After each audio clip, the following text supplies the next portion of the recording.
புதுச்சேரி மற்றும் தமிழ்நாட்டின் மத்திய பகுதிகளில் சூரிய கதிர்களின் நிழல் அல்லா நிகழ்வு நிகழ்ந்து வருகிறது. அந்த காட்சிகளை பார்க்கலாம்.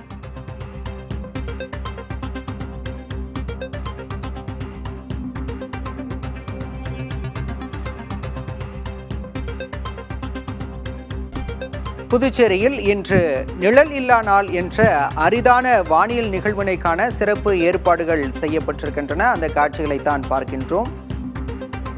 நிழலில்லா நாளின் பின்னணி என்பது சூரியன் சரியாக தலைக்கு மேலே வரும் நாளில் செங்குத்தாக வைக்கப்பட்டுள்ள எந்த ஒரு பொருளின் நிழலும் தரையில் பக்கவாட்டில் விழாமல் அப்பொருளின் அடிப்பகுதியிலேயே மறைந்துவிடும். இதுவே இந்த நாளின் சுவாரஸ்யம். பூமியின் கடகரேகைக்கும் மகர ரேகைக்கும் இடைப்பட்ட பகுதிகளில் ஆண்டில் 2 முறை மட்டுமே இந்த நிகழ்வு சாத்தியம் என்பது குறிப்பிடத்தக்கது. புதுச்சேரி பகுதியில் வடக்கை நோக்கிய நகர்வில் ஏப்ரல் 21ஆம் தேதியும் தெற்கை நோக்கிய நகர்வில் ஆகஸ்ட் 22ஆன இன்றைய நாளிலும் நிழலில்லா நிகழ்வு ஏற்படுகிறது. விவரங்களோடு செய்தியாளர் பாலவெற்றிவேல் இணைந்திருக்கிறார். பாலவெற்றிவேல், கூடுதல் விவரம்.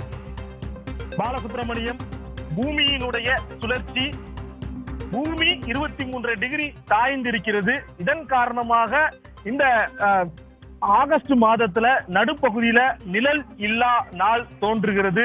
புதுச்சேரி மற்றும் தமிழகத்தில் மத்திய பகுதிகளில் நண்பகல் 12-14 மணிக்கு சூரிய கதிர்களின் நிழல் இல்லா நிகழ்வு நிகழ்ந்து வரக்கூடிய அந்த காட்சிகளை தான் பார்க்கிறோம்.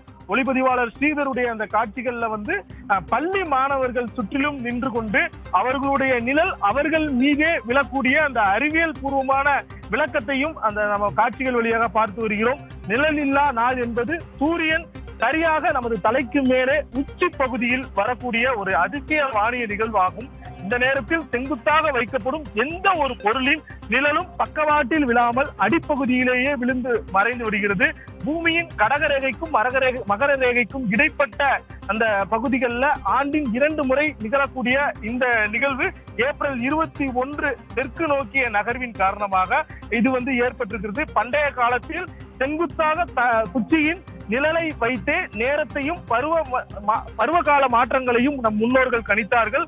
அதே போல இந்த நிகழ்வின் போது மாணவர்கள் நேரடியாக களத்தில் இறங்கி செங்குத்து குச்சியில் நிழல் நீளத்தை கவனித்தல், பூமியின் அச்ச ரேகையை கணக்கிடுதல், சூரியனின் சரிவு கோணத்தை கணக்கிடுதல் போன்ற சுவாரஸ்யமான நிகழ்வுகளை அறிவியல் பயிற்றுனர்கள் அவர்கிட்ட கூறி வரக்கூடிய அந்த காட்சிகளையும் நம்ம பார்த்து வருகிறோம். பூமி கோள வடிவத்தில் தான் இருக்கிறது. பூமியினுடைய சுற்றளவு எவ்வளவு என்பதை 2000 வருடத்திற்கு முன்பாக கிரேக்கர்கள் இது போன்ற ஒரு நாளில் தான் கண்டறிந்தார்கள் என்பது மிகவும் சுவாரஸ்யமான நிகழ்வு. இன்றிலிருந்து சூரியன் தமிழ்நாடு, புதுச்சேரி உள்ளிட்ட பகுதிகளில் தென்கிழக்கில் தோன்றி தென்மேற்குல மறையக்கூடிய ஒரு நிகழ்வாக இருக்கும் என கூறப்படுகிறது. இன்று ஒரு நாள் சரியாக கிழக்கு திசையில் சூரியன் தோன்றி மேற்கு திசையில் மறையும் என தெரிவிக்கப்பட்டிருக்கிறது. இதுல ரொம்ப ஒரு முக்கியமான ஒரு விஷயம் என்னவென்றால், கடகரேகைக்கு மேல் பகுதியில் உள்ள மாநிலங்கள், குறிப்பாக டெல்லி, ஹரியானா, ராஜஸ்தான், உத்தரப்பிரதேசம் உள்ளிட்ட மாநிலங்களை சேர்ந்தவர்கள்லாம் இந்த நிகழ்வை பார்க்க முடியாது. அதே நேரத்துல தமிழ்நாடு, புதுச்சேரி, கேரளா, ஆந்திரா உள்ளிட்ட மாநிலத்தை சேர்ந்தவர்களாம் இன்னைக்கு இந்த நிகழ்வை நேரடியாக பார்க்க முடியும். பூமியின் சுழற்சியை அறிந்து கொள்வதற்கும் சூரியனிலிருந்து பூமியின் இடநகர்வை தெரிந்து கொள்வதற்கும் இந்த ஒரு வானியல் நிகழ்வு முக்கியத்துவம் வாய்ந்ததாக பார்க்கப்படுகிறது. பாலா, நிச்சயமாக பாலவெற்றிவேல், அறிவியலை செய்முறையாக கற்று தெளிவதற்கு புதுச்சேரி மாணவர்களுக்கு ஒரு அரிய வாய்ப்பு இன்று கிடைத்திருக்கிறது. விவரங்களுக்கு நன்றி பாலவெற்றிவேல்.